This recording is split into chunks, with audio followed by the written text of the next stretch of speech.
Good morning, my dear students. In the last class, we have completed exercise 10.3. Maybe 2 or 3 questions are there. Some questions I put homework. Please try to solve all the questions as I told you already. In case any doubt regarding any question, please get back to me. Okay? From exercise 10.4, if you have any doubt regarding any question, please get back to me. As yesterday, already I informed you about it. I have done a little mistake. Question number 1 from exercise 10.4. The last part, if you see the calculation part, there I have written, please correct that part. Already I have corrected, then also I am repeating it. Those ways not corrected. At last, I wrote x is equal to 8. But this is wrong. It's not x is equal to 8. Okay? It should be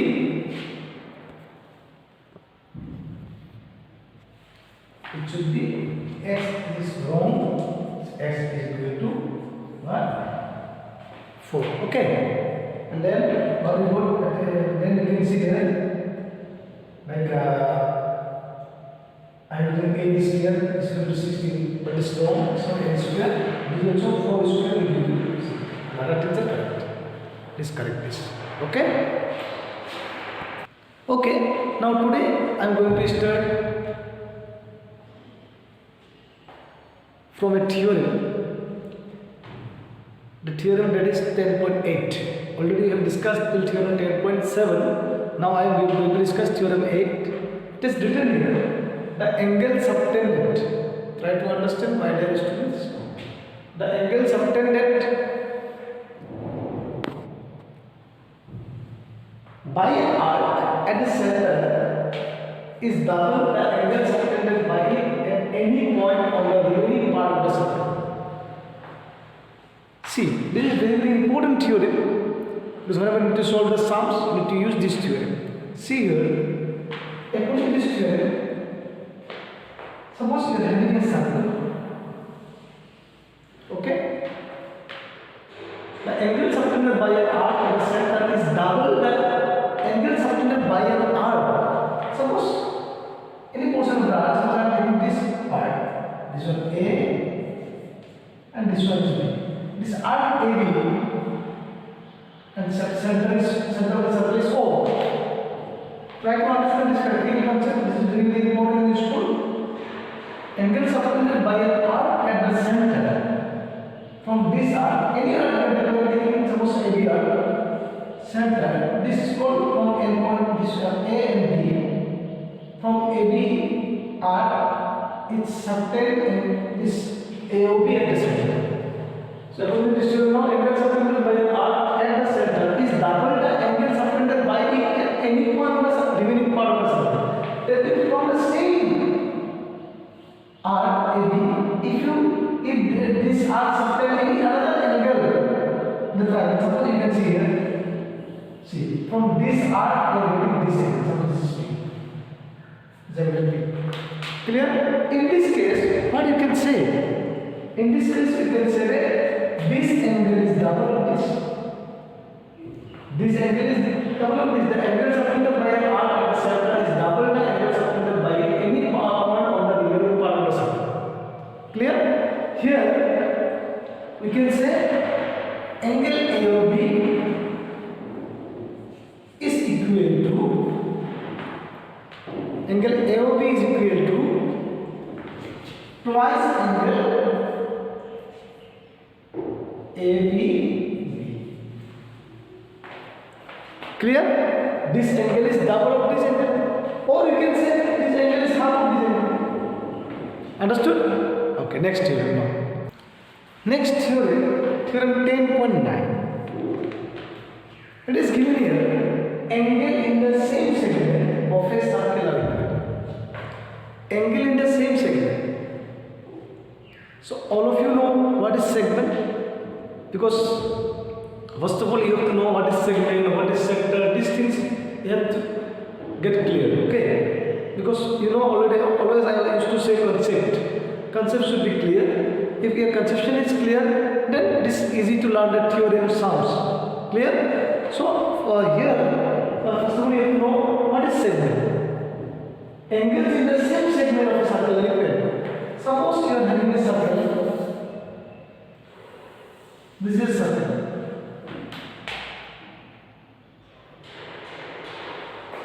This is a segment.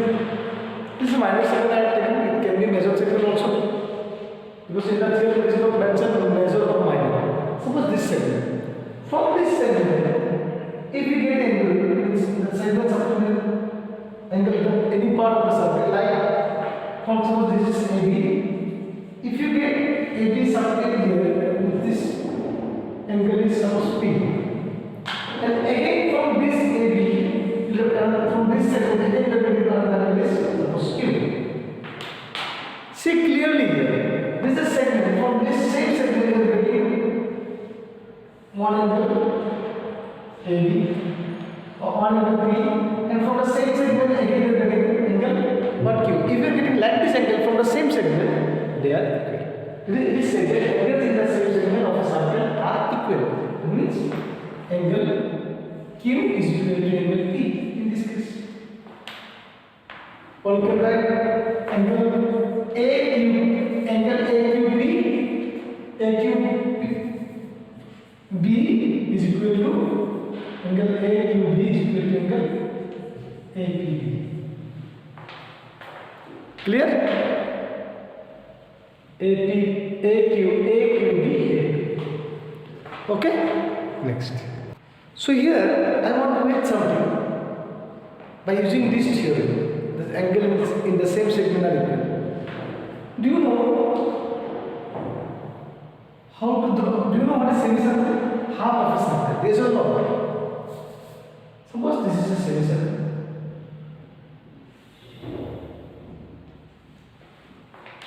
Clear? This is a circle. This is a center. If it is semicircle,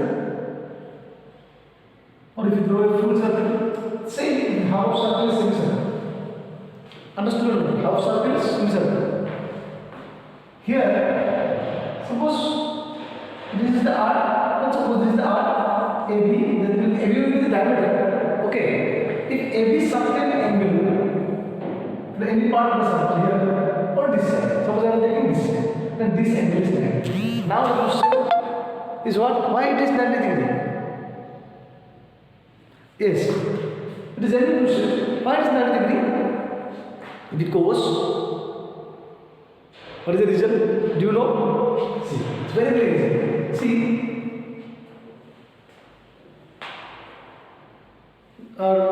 just now we have learned. Actually, I told you before that I am going to add something to that theorem. Angles in the same segment, not that theorem. Okay.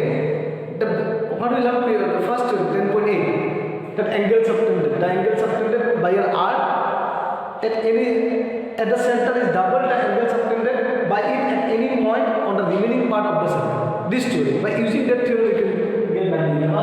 See, this is what is stating. What is the measure of this angle? What is the measure of this angle?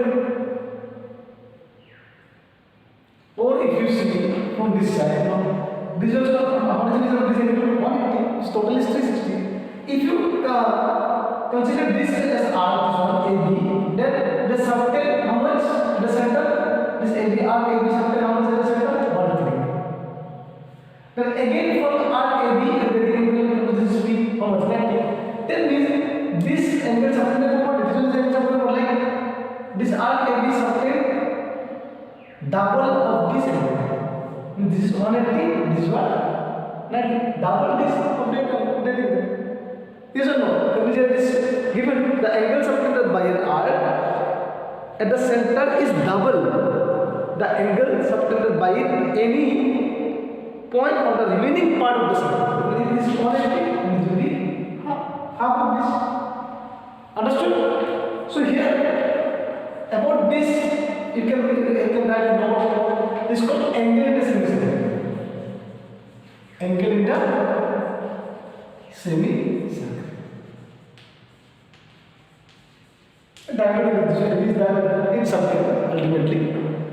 Yes, this diameter AB you can see Probably you are getting.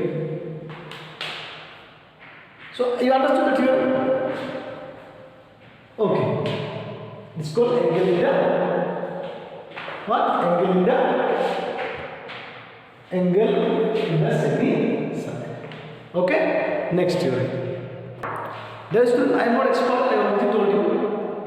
Through online mode I am not expert. In offline classes I will try my best. You know.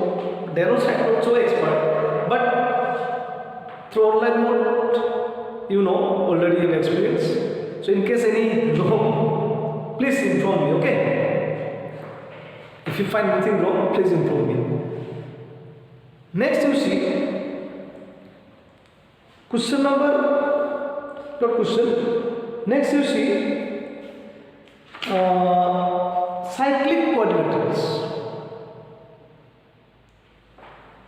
Theorem 10.10 is removed. Okay, this is reduced syllabus. That is why I have not explained. Next, the topic is what? Cyclic quadrilateral. Cyclic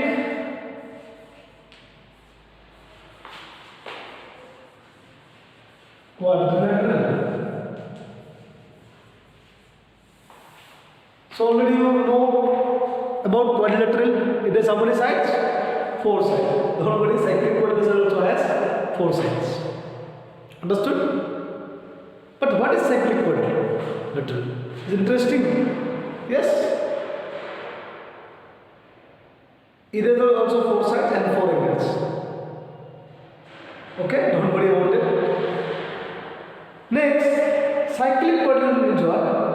A quadrilateral ABCD is called cyclic. A quadrilateral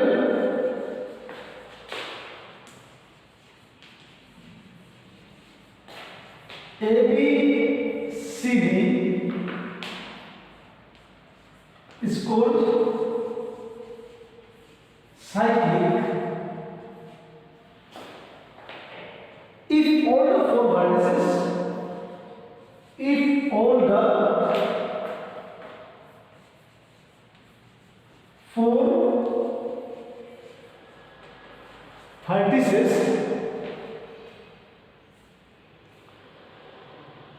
of it lie on a circle. Of it lie on a circle. A quadrilateral ABCD is called cyclic if all the 4 vertices of it lie on a circle. See, if there is a circle, according to this statement, if you draw a quadrilateral here, see, this is a quadrilateral. You can see all the 4 vertices of A, this is B, C, D. You can see all the 3 vertices. You can see clearly all the 3 vertices. All the 4 vertices. A, B, C, D are lying on the circle. Line which you know. It should be on a circle. This is not a cyclic quadrilateral. Just you see this example. Suppose you are having quadrilateral. This is not a, because all of the vertices you can see this is not on the circle. Only 3 vertices are there. The 4 vertices are on the circle. So this is not a cyclic quadrilateral. This one is cyclic quadrilateral. All the 4 vertices lie on the circle. So understood what is cyclic quadrilateral? Do you want to know something more about cyclic quadrilateral? Yes. There is a property. It is given as theorem 10.11. The sum of either pair of opposite angles of a cyclic quadrilateral is 180. Either pair. See here.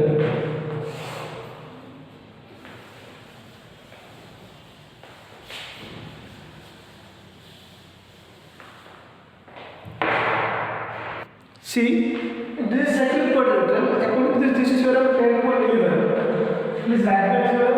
No copy. I am not going to write that theorem. That's what we understand. See, theorem 10.11. If ABCD is a cyclic quadrilateral, sum of either pair of opposite angles of a quadrilateral is how much?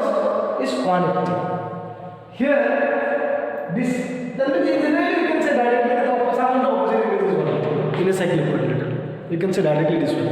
Sum of opposite means here angle A plus angle C. Angle A means DAB, okay? And that is what angle C means BCD. Clear? And if you write angle DAB plus angle DCB or BCD, you can write, is equal to 180. Angle DAB plus angle BCD. DAB means angle this one, DCB or BCD is this one, or this is also ABC, angle ABC plus angle CA is also how much? 180. This is theorem 10.11. This is theorem 10.11. Clear? Next, theorem 10.12. This is numbers. 10.12 is given here. If the sum of a pair of opposite angles of a quadrilateral is 180, then the quadrilateral is cyclic. It's ulta. What is this one? Suppose you have a cyclic quadrilateral. So here I have a quadrilateral. You don't know it is cyclic or not. A, B, C, D. If you have the sum of these opposite angles, this angle and this angle, the sum of these two angles is 180. Okay? Sum of the, if the sum of these two angles is 100%, this also sum of these two also, because in a quadrilateral the angle sum of is what? 360.